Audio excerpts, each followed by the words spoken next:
I just want to ask you a couple of questions about Crooked Run West. And, Sure.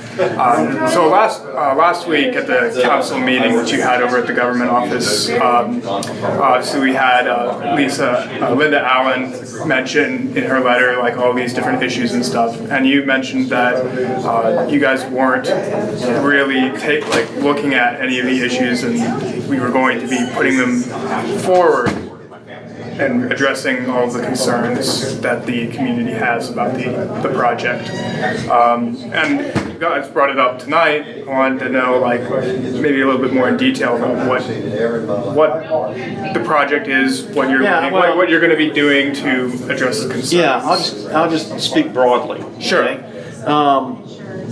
This is not a town project. Okay, this is not a town initiative. The fact of the possibility of the town supplying water was requested by the county and business owners, developer. Right. Okay. So we're in the fact gathering stage, and I know some people in the community just want us to quickly and arbitrarily say yes or say no. Right, but it's always more complicated. So the developer is driving this. Okay, and I believe we owe it to business owners to show them the proper respect of doing our due diligence and allowing them time to do their due diligence. As I said tonight, I just received a phone call, which is not uncommon. I'm the mayor, acting interim mayor of the town. I received a phone call that said, "Look, doesn't look like we're going to be ready for the 26th." Great. When you're ready, you come to the town council and we'll make a decision. In the meantime, staff is going through the process of determining our capacity, determining how we're going to resolve some issues that are already out in that corridor. So, I know there's a certain segment of the community that say no to Crooked Run no matter what. I'm not in that business. Right. I'm in the business of keeping an open mind because I think our government owes it to every business that comes before this town government to keep an open mind and render a thoughtful decision as opposed to just more of a philosophical decision. Right. Okay. Well, in my second question, this one's kind of more of on a broad scale. Sure. In the topic of businesses in Front Row, do you think Front Row is a business-friendly environment?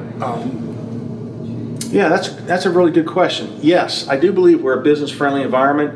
I think there's many areas we can improve upon. One area in particular, I think some of our ordinances are too onerous. I just think it's just too involved. Secondly, I think it takes too much time to go through some of the processes necessary to get permits approved, and both not only Front Royal, but the county level. So I have received complaints about that. I do know, when you say, are we business friendly, this I do know. I know that the community is business friendly. I know that town staff are business friendly. Right. And I'll go as far as to saying the county staff are business friendly. At times when I think this happened, I think we have put so much bureaucracy in place that it's made it challenging to go through the process in order to get businesses approved, and that portrays a non-business friendly environment. Right. There's one particular business owner who's, I've talked to recently who invested a sizable amount of money in our community, and he said, you know what, it was a very painful process. That is wrong. It should not be a painful process. I only have a few more months, but I'll go back to my normal citizen role afterwards. But what I really want to keep pounding and pushing forward is the need for us to cut back on some of the red tape, make it a little bit easier for some of these businesses to get permitted, and that's just a matter of prioritization. That's a matter of focus. That's a matter of execution, and I think we can do a better job on that. I agree. Well, thank you so much for just answering a couple of questions on that, and good luck with everything, man. Yeah, happy to do it. Thanks, McCarthy. Thank you.